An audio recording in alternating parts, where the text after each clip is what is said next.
Donald from D&D Defense, back with another video. Today's video is going to address a couple of different stances that you can utilize when firing a firearm. One is more designed for sports shooting or just basic target practice, which can translate into defensive shooting as well, because it does help with building accuracy.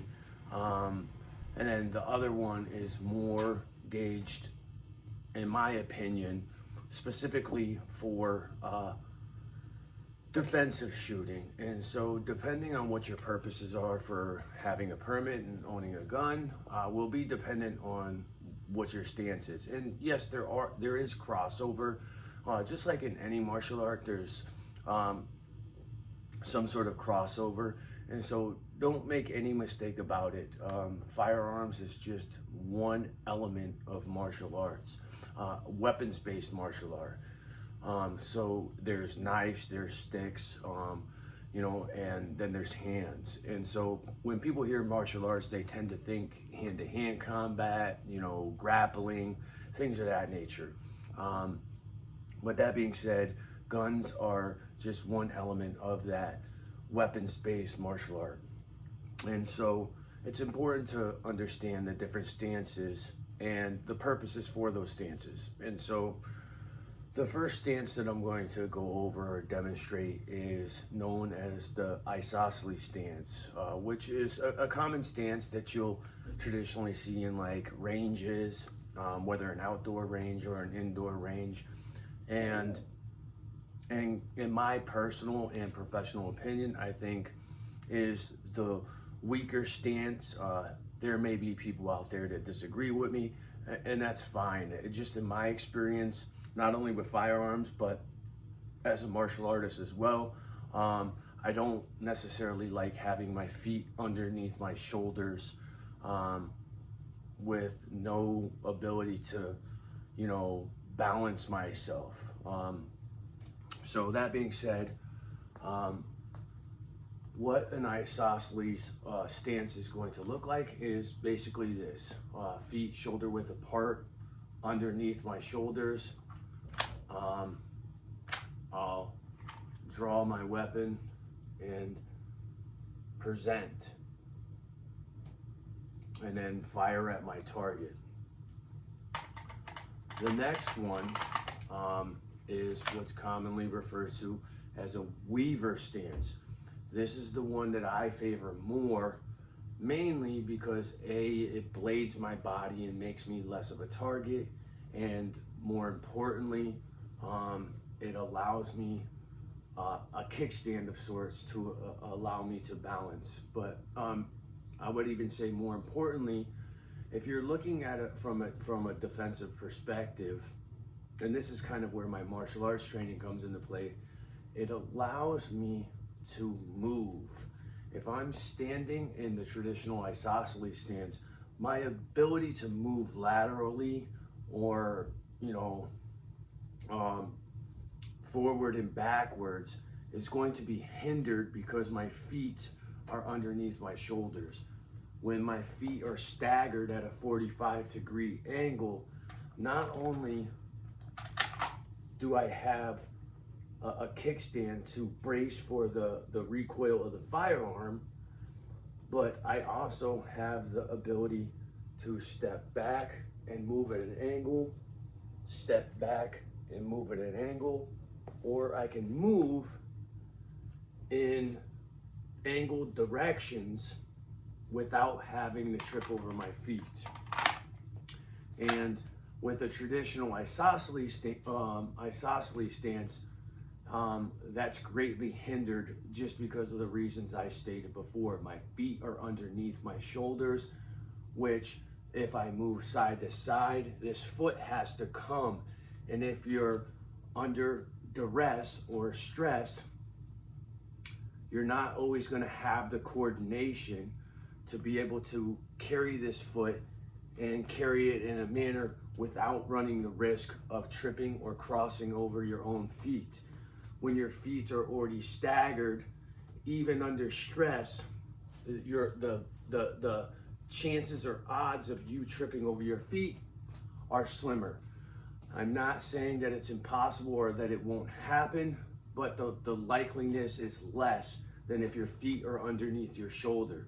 So your ability to move is hindered because of that. And so, not to go down a rabbit hole, but when you look at this from a perspective of boxing, and I'm going to get a little closer, when you look at this from a perspective of boxing, when I'm here, my foot is back here so that when I throw a punch, I can get that hip rotation so that I can generate power, while simultaneously keeping my balance if I have to move this foot back, or if I have to move to the side, or I have to move to the side. It allows greater movement and mobility. So the same thing would apply, which is why I led in this video with the fact that firearms is just one element of a martial art. It translates. There is crossover. So when I have my firearm drawn, I don't want my feet underneath me, because if I have to move side to side, this lag is a problem for me. When bullets are flying or somebody's shooting at you, you don't want any lag. Furthermore, in any state, you're going to have your firearm holstered. So when I go to draw this, I don't want to be standing up straight and doing it. On the range, that's fine. But when you're under stress, because it's a life and death situation, your ability and your dexterity is greatly hindered. That includes your feet and your hands, more importantly. So your ability to hit a moving target with hands that are shaky and sweaty is going to be greatly hindered. And then you compact that with your inability to move because your feet are underneath your shoulders.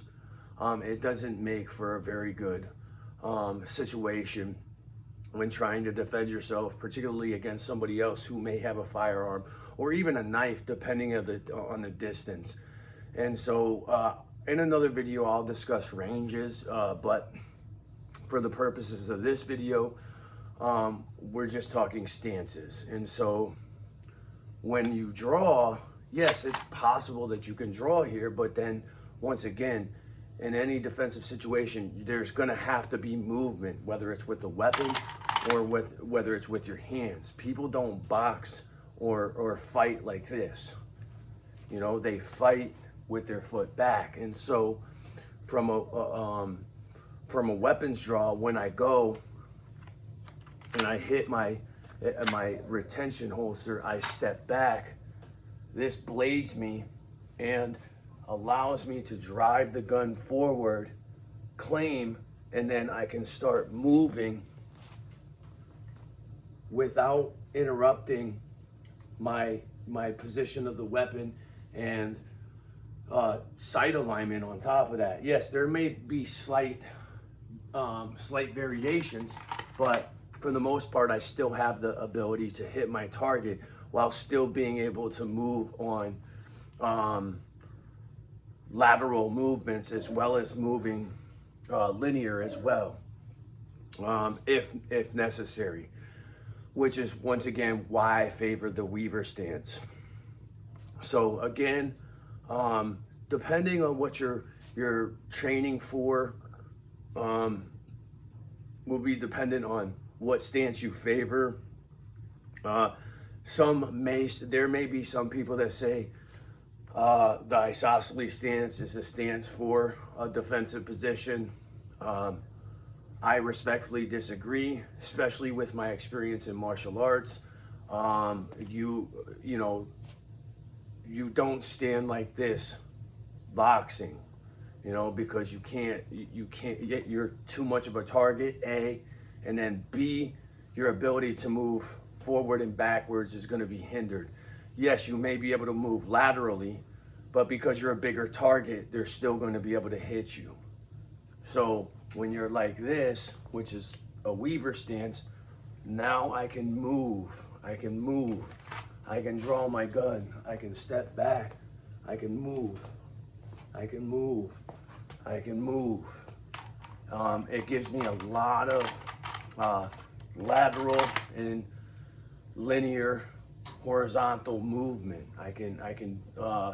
Or lateral movement. So I can move in multiple different directions, and I can do it at a lower risk of fumbling over my feet. So that being said, in my professional opinion, if you're practicing with firearms for defensive purposes, I would always suggest, even if on the range, getting used to firing your weapon with your foot back.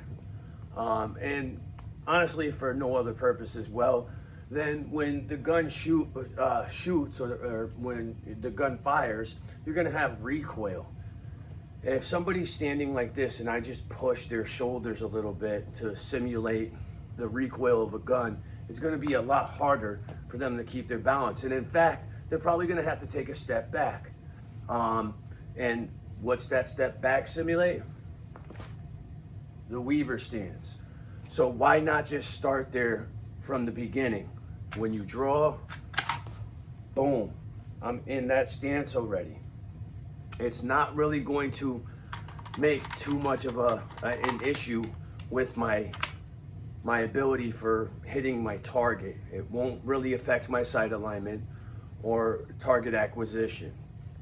So that being said, for defensive purposes, I rely heavily on the Weaver stance. If you're shooting for sport or for hunting, in this case it's a handgun. I don't know too many hunters that hunt with a handgun. That being said, they may use a handgun to put the animal out of its misery. I'm not a hunter, so I'm not going to speak out of turn or speak on something that I'm not very familiar with. But once again, totally different reasons for using firearms. And so because there's different reasons for the usage of those firearms, the people that do that will favor a different stance, which once again is why I favor the Weaver stance, because I do this for the purposes of self-defense and to teach others for self-defense as well. So I'll end here. If you're interested in self-defense or self-defense videos such as this and others that I've posted, please leave a comment below. If you're in the Hartford area, my business is D&D Defense. I provide several different services, from martial arts training to obviously firearms training, as well as CPR training. And CPR certification. We must remember that martial arts, whatever it may be, whether it be firearms or our hands, knives, sticks, whatever it may be, are meant to save lives, including our own. But it doesn't stop there. We learn these skills to also save other people's lives. And sometimes you're not always going to be able to save a life with just your firearm or your hand skills, and CPR will come in handy. So I have multiple different trainings that are available. CPR unfortunately hasn't been updated onto my website yet, but if you are interested in that, please contact me on the number listed on the website. If you're interested in martial arts lessons or firearms lessons, those are available. The times are there. Look them up. If you have any questions, please call the number or email me at dndselfdefense@gmail.com, or comment on any one of my videos that I post, and I will respond. So that being said, be safe and be vigilant.